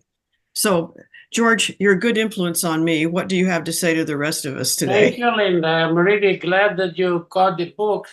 Stuart Tyner was a very good friend of mine. He was one of the pastors at La Sierra University Church, and he passed away around about 3 or 4 years ago. We were best friends. We met once a week for half a day and, just had a good time together talking about everything. And he understood grace. And you are not selling the book, but everyone on this conference today should buy this book and learn about grace. He explains it very well. And about remnant. Yeah, reclaiming the remnant. Dr. Tonstad, thank you for this presentation. It's every religious system has their own encapsulated theology system. And I see you expanding the concept of theology to different areas, expanding the Adventist theology in this case to areas that were not considered before, and they are there to be explored and learn from that. So I really appreciated this expansion. And you call it the lab theology. Then you inserted that famous picture of Pastor Keller, Ayrton Keller, and his ring that became famous this past week. And considering the dynamics of what happened, maybe Ted Wilson was trying to start a new theology too, expanding the Adventist theology a little bit beyond Ellen White. Maybe he is trying, we'll call his theology the finger theology. Who knows? So just wanted to appreciate your presentation again. Thank you. Thank you. Well, I just took that that was my chance to appreciate Lauren and the work of Adventists today. I just thought they did such good work at the GC session. It was very helpful to those of us who weren't there. And then I saw it as a chance to advertise Anglo-French apocalypses and their images, because the artwork of those Anglo-French apocalypses is just such a treasure. And you just wonder how a community like ours, that has made so much of books like Revelation, has been totally allowed that to go, pass us by. That's just amazing. Yes. So. Thank you so much. Dr. Johnston, welcome. Yes, well, thank you, Sigve. Like everything that you say, it was pronounced very profound. I'm struggling with the perichoresis also. Ento culpo sounds like a very palpable experience, and John ascribes it not only to Jesus, but to the community, and I guess the individual believer, if I'm not mistaken. How can we make that anything more than a theological assertion? Anything more than a metaphor? And if it's a metaphor, what kind of an experience is it a metaphor for? Are there other metaphors that would speak to materially minded people like many of us are? Is it a special experience that is only granted to some? Or is it something that could be made somehow understandable to the rest of us? I'm struggling with it. Well, I am sure. Join. Welcome to the table. We are struggling with it because these are not easy concepts, and they are certainly not easy concepts if our communal habit is doctrinal. To break down into things into doctrinal, doctrinal statements. So let me just say, I think these are neglected texts, and that since I am, in biblical studies, I wish these texts to get more attention. And if there are some visual attempts to visualize these things, like we saw in some of these churches, two churches have that kind of, the beloved disciple sitting in Jesus' lap. That, it seems to me, to help us a little bit, part of the way. And then, of course, the notion of perichoresis, perhaps that is an element in the Christian tradition that we should not have been so ignorant of, or so disdainful of. That could be too. I just wonder. But I'm not proposing to this is just bringing something up in a community setting like this community, and then see if we together can make something of it.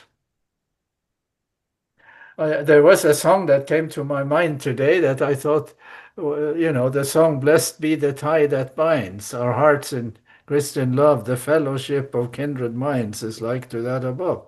That there are some songs we have, had in our community that seem to me to touch on these things, but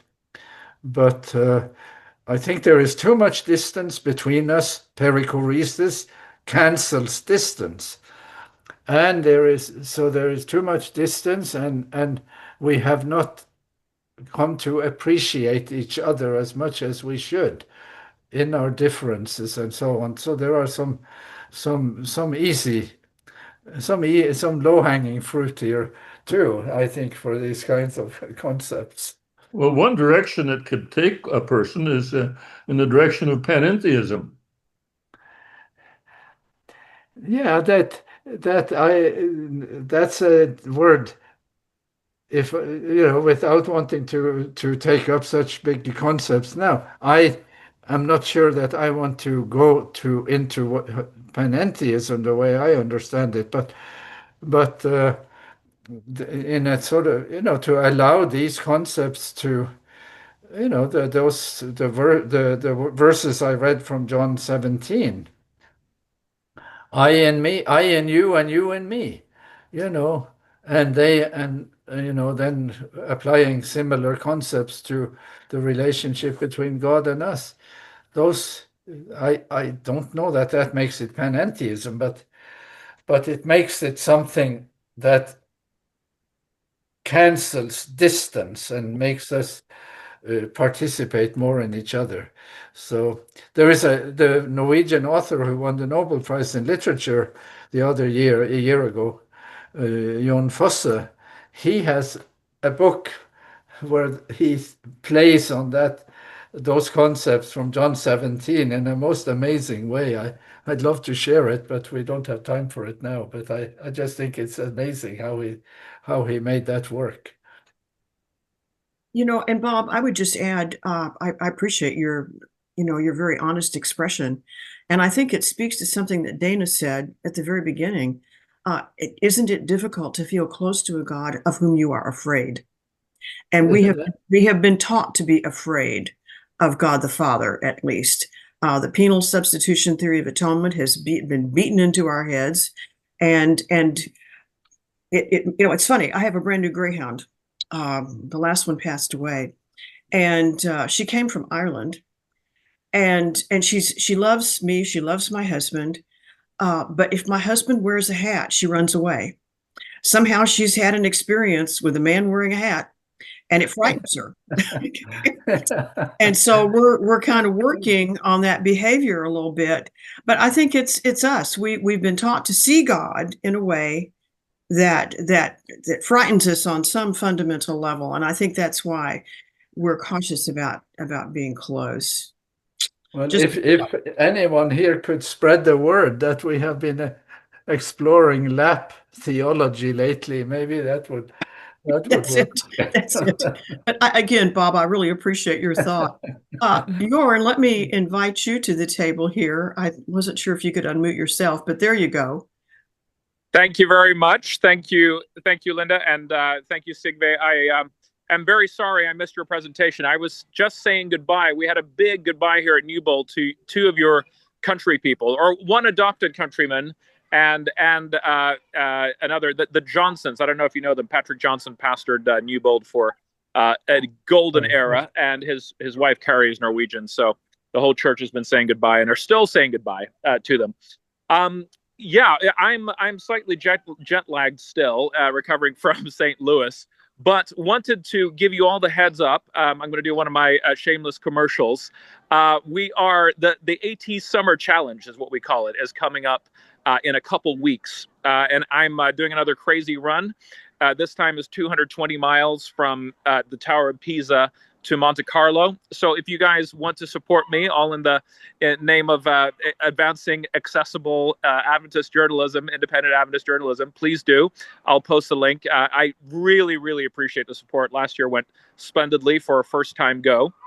And then added to that is, if you would rather do your own thing, whether it's a sponsored run or like I have a friend that's going to be posting recipes all of August, or whatever challenge you can think of and get sponsored for, and sort of, passing the proceeds to advance the mission of Adventist today. That also is highly appreciated. So thank you for your support. We badly need it, especially after a very expensive GC. But I think under Lauren's editorial guidance, we hit the ball out of the park and are very happy with how it went. So thank you for your support, and thank you, Sigve, again for the presentation. I'll post the link. And thank you, Bjorn, for your good reporting. We appreciate so much the work that you all did over there for us. You were our eyes. It was fun. You were our eyes and ears. All right. Thanks a lot. We had fun. So Ed, I think the vernacular of the Gen Z is that you're circling back. Did you have something more to add? Well, yeah, I want to respond to Bob Johnson a little bit, because I thought I heard in his voice a little bit of something, wistfulness, frustration, curiosity. I don't know what to call it, but I thought I heard that. And I want to share my own personal experience. I've started reading a book called Hunting for Magic Eels. And it's a strange title, but it's essentially about the loss of mysticism in Christianity as compared with, shall we say, before the Age of Reason and the Industrial Revolutions. And in this book, it's fascinating to me. It's brand new territory. The greatest barrier to an experience of mysticism, or I guess I should just say an experience, which somehow or other creates a connection with the divine, is that we don't listen. We're not alert most of the time for something that may be coming, like it did to Elijah, in a still small voice.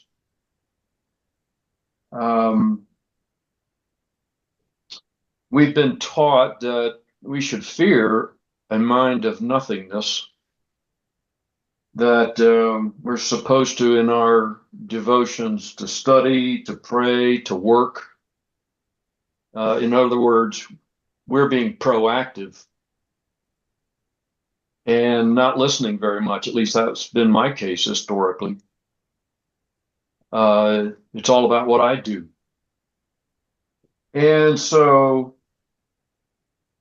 I decided to try this, to have a time, usually early in the morning, when I sit and gaze out the window at a mountain and try not to be proactive in my mind. And it's been surprising to me. It doesn't happen all the time, but every once in a while I'll sense this nudge. And it comes from somewhere other than my proactivity, this nudge. And it usually has to do with what kind of a person I am on this earth. I have never feared these nudges because of what they consist of. And it doesn't happen all the time. It may happen infrequently, but I have discovered that it does happen when I am open and alert to that possibility. If I start reading the Bible or doing something else in the spiritual realm, my mind takes over. It's full of thoughts. It runs. But if I try to be alert to something external to myself, sometimes it happens. I wish it happened more often, to be honest about it, because usually it's very helpful to me as a Christian. So that's, I suspect that I'm talking crazy for some folks that are listening.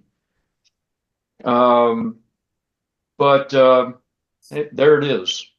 Anyway, Bob, that has been a blissful experience to me. Dr. Tonstad, can you comment or take that a little further? What's your thinking? I think that those kinds of experiences, I mean, I'm a novice. I cannot report from my own life other than the experiences. Some of the things I try to share here with that I call moments of epiphany, of discoveries, and they have often been textual, and yes, sometimes we've had visual experiences, but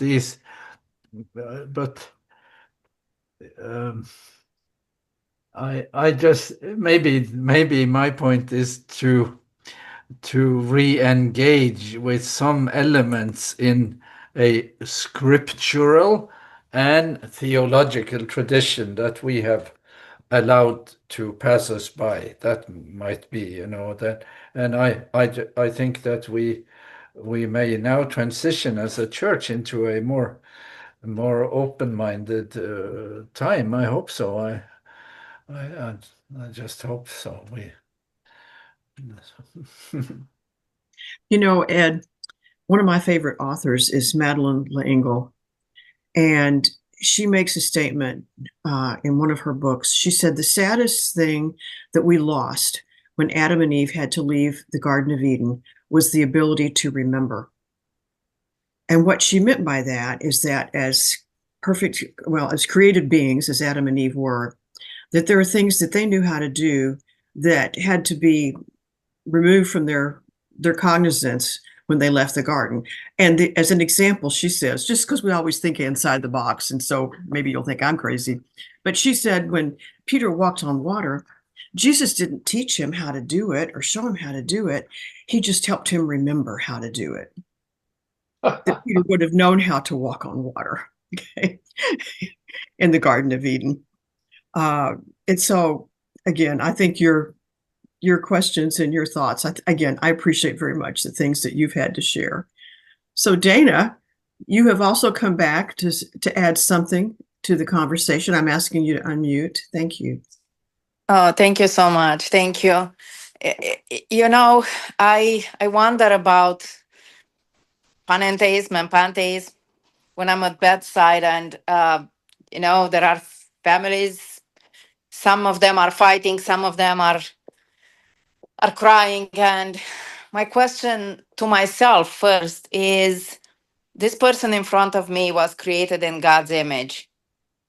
How can I see God in that person? And how can I help a family that has many deep wounds still see that glimpse of God in the person that is dying? Because when we are able to see that, we are able to be way more accepting, to accept other people way more, and we are more able to forgive. And when we do that, we are able to find peace for ourselves. That's my experience. And also, I want to thank Ed for sharing his experience and to affirm it and to say that I have the same experience sometimes. It's not always. Sometimes it's in hindsight and sometimes I miss it. But there are moments when there is that little nudge that if you listen to it, if you follow it, if you go where it tells you to go, you end up having really a God moment. Dr. Tonstad calls it an epiphany. I like to call it a God moment. For example, last Friday night, just 20 seconds, I was running in between two hospitals, covering two of them. It has become too late because it's Friday night. I have to run errands. I already did everything I could, but I remember I forgot the lights on in my office. So I went there at 9 p.m. just to turn the lights off, literally just to turn the light off. But there was a nudge just to turn on my computer and look at how many people, how many consults do I have. And usually if I go to the one that's dying, I go to the one that's the oldest. And now there was a nudge to go to the one that was the newest, 20 minutes old. So I went there and I had literally a 1 hour conversation with a person that was on the brink of losing their their hope and on the brink of giving up on God. And I'm not saying that I brought that person hope. We brought each other's hope. We found God. We experienced God together. So thank you.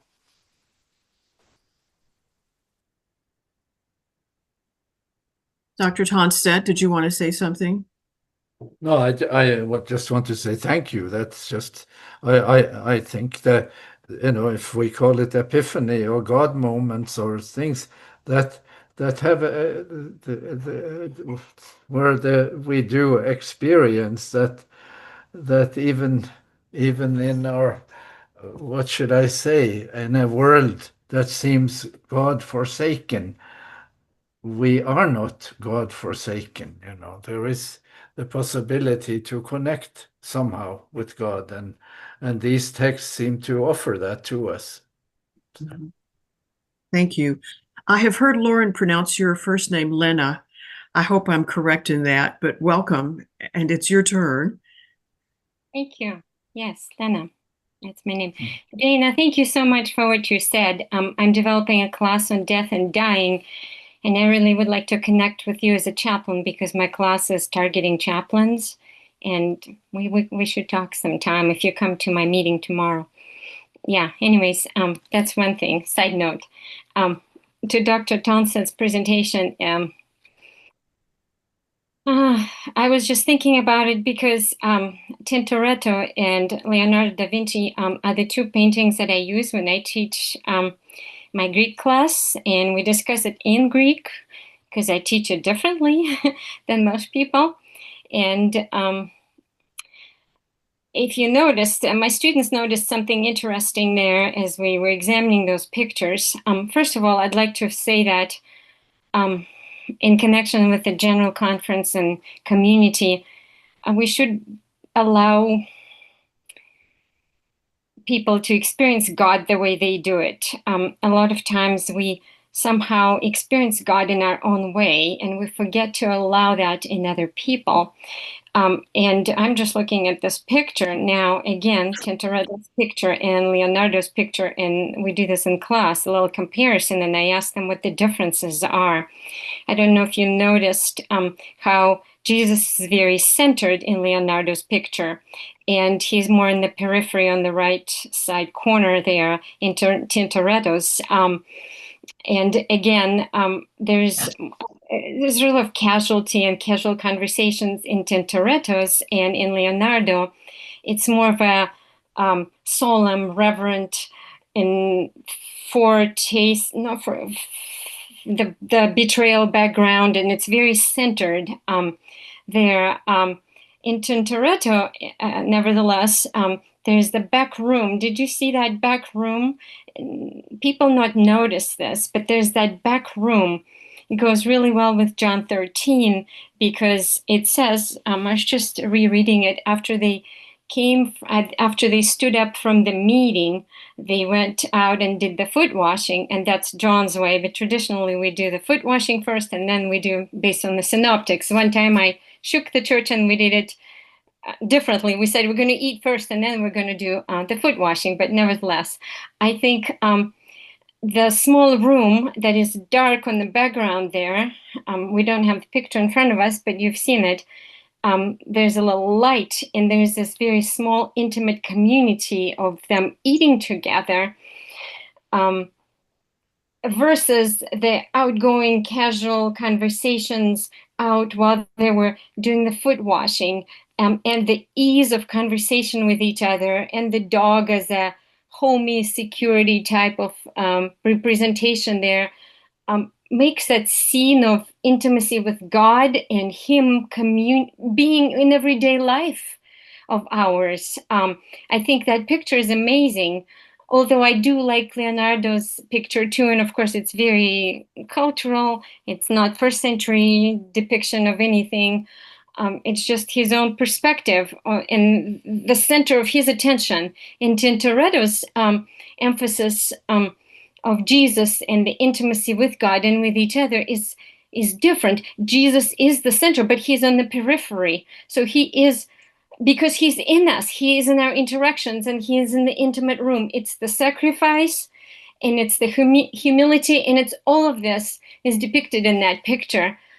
So thank you for bringing this up. You know, I've been on vacation since May and haven't taught the class, and it just brought all of these emotions back to me about the lap theory, because I also teach when we talk about the swords and people having two swords in the room, and John sitting reclining in front of Jesus as a protector, because if there's an army or any invader comes into the room, triclinium room, that person literally falls on Jesus, protecting with his own body, because Jesus is so important and meaningful to him. And Peter sitting on the other side with another sword. There's a different story anyways, but it all comes together in your in your lab theology presentation. New term. Okay, thank you so much. Well, I wish we had touched base before this, and we could have, co-taught it with your interest in some of the same images. So, would you agree, though, that the scene that catches the eye the most in Tintoretto's picture is the one that is at the center, the one guy where they try to pull off the pants, and he wants to get in on the action. He is not going to miss out on having his feet washed. That seems to me to maybe be the one that, our eyes are drawn to that. And maybe that is it's not in the text that there was such a person, but maybe one can infer from the text that this is something you really do not want to miss out on, that kind of stuff. Anyway, when you come to Norway, we are going to take you up to that church, and you can see that, those carved figures in the altarpiece in that church. So we will, don't wait too long. That sounds interesting. Thank you. Thank you, Dr. Dave. Thank you very much. So much. Mark, let me come to you. Thank you, Linda. And hello, Sigve. Thank you so Hi. much for the presentation. I really appreciated it. I missed a portion of it, though, and I wondered if you talked at all about the pictorial representation of the flip side of perichoresis, when the inseparable separated at the cross. And when I see Webb telescope pictures, I think there must have been some sort of universal explosion when the inseparable Trinity separated at the church. And I wondered if you talked at all about that. I think we do not see on pictures of Calvary very good representations of really what happened there. I had one picture, the one from the Norwegian painter Henrik Sørensen on Gethsemane, that really takes us into territory that I think is one that really belongs in the understanding of what happened there in the experience of Jesus. But I did not talk about that separation there, and yes, that is the opposite side. That is strange indeed. All the other things we talked about would be easier to understand maybe than that one. Thank you.